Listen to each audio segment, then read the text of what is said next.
Well, Kalyan Jewellers is the next company which we said we'll have on the radar. So they reported a strong set of second quarters. India revenue jumped 32%, whereas the Middle East revenue grew by 13%. The company also added 13 showrooms in the second quarter in India. By the way, the stock at Kalyan Jewellers stock, what a year 2023 has been. It's up 170%. I mean, even for a sector where other jewelers and their stocks have done well, Kalyan, I think, stands out head and shoulders above the rest.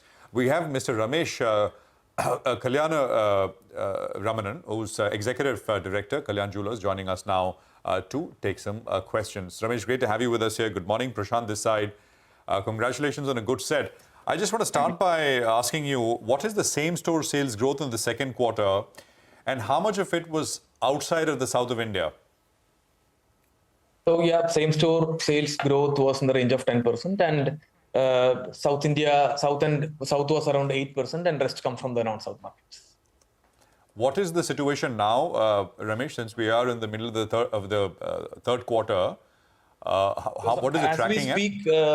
As we speak, the revenue growth is strong, momentum is strong, footfalls are good. We see high traffic in almost all the markets across India, and SSG has been healthy. And we had updated that the revenue growth is around 35% consol for the first 43 days in Q3, India being more than that.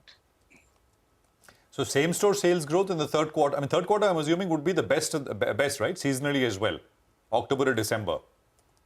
Yes, Q3 is good in the non-South markets, but the base is also high last year. So it'll be comfortably above the 10% growth that you posted in Q2? You are talking about SSG or the revenue? Yes, SSG. No, SSG, the base was high. We always look for an SSG of around 5 to 6%. We are also adding stores near to our own stores, wherein if you look at all metros, we are adding many number of stores now. Of course, on the ground, the SSG is very strong. We recorded 15% in Q1, 10% in Q2, but 5 to 6% is what we usually target for. Or guide for, but on the ground, it's higher. Okay, got that. Ramesh, hi, good morning. Now I can speak to you as a customer in the gold market, since I was out there not too long back. Competitive intensity, that's what I want to talk about, because the organized jewelry market is now really growing. And at least in some of the bigger metros, customers will have a tendency to go shopping for designing, and looking at costs very, very carefully when it comes to those making charges. So you tell us what that is translating into in terms of, business trends for you. There was some compression in the margin this quarter compared to the same time last year. So what is competition meaning in terms of your plans and overall margin profile? The margin degrowth, I will clarify first. The margin degrowth which you see in Q2 versus last Q2 is predominantly because of the franchisee revenue climbing up. On the ground, the gross margin at the store level has been very steady. And competition has always been there in the sector. And what is interesting is that the amplified shift in demand from unorganized, that is also increasing day by day. And EBITDA margins are coming down only because of franchisee revenue increasing. Okay, so otherwise there is no issues with respect to competitive intensity. Again, since we're on the margin subject, let me ask you about the difference between studded and non-studded. When typically as the share of studded goes up, margins improve. What is your target, say by the end of this year, between studded and non-studded mix? No, studded, if you look at our studded revenue, it is increasing and it is in the range of 29%. But again, it is predominantly because we are adding more stores in the non-South region, and those stores are all franchisee stores. So even if the studded revenue increases, EBITDA margins will keep on coming down because our fresh revenue from new stores are all coming from franchisee, which comes with a lesser gross margin. Focus now, according to me, we should shift to PBT, to PAT, rather than EBITDA, because we are moving into a franchisee mode. So franchisee PBT is higher than our own store PBT. And in a usual circumstance, the PAT margin should be more than our revenue growth. So that is how we should look at it. Okay, got it. Thanks for that clarification, Ramesh. Give us a few more details. You know, there was an asset that was the sale of plane. You had marked this asset for sale. Has that deal happened? So the deal has happened, but the money has not come in. Maybe before the end of Q3, that money will come in. And how much? We are just waiting for the net of tax will be 100 crore. 100 crores. That's the money which will come in from the sale of asset. Got it. So that money comes in, and I guess it'll be used for debt repayment. What should your debt number look like, say, by the end of FY24 and FY25? Yeah, so rightly said, debt we have already, if you look at, we have reduced our debt by 115 crore in the gross level. And we have a debt reduction plan for this year. We will at least reduce 15% of our gross debt in this financial year, which will be aided by internal accruals, as well as the money which is coming in through the sale of aircraft will also go into reduction of debt. So we have the debt around 3,400 crores.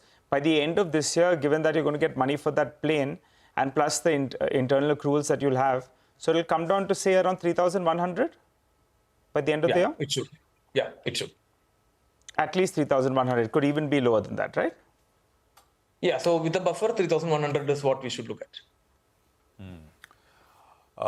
Ramesh, just to go back to on the diamond side, I think we've seen a fair bit of price deflation, right? Prices have come off very sharply.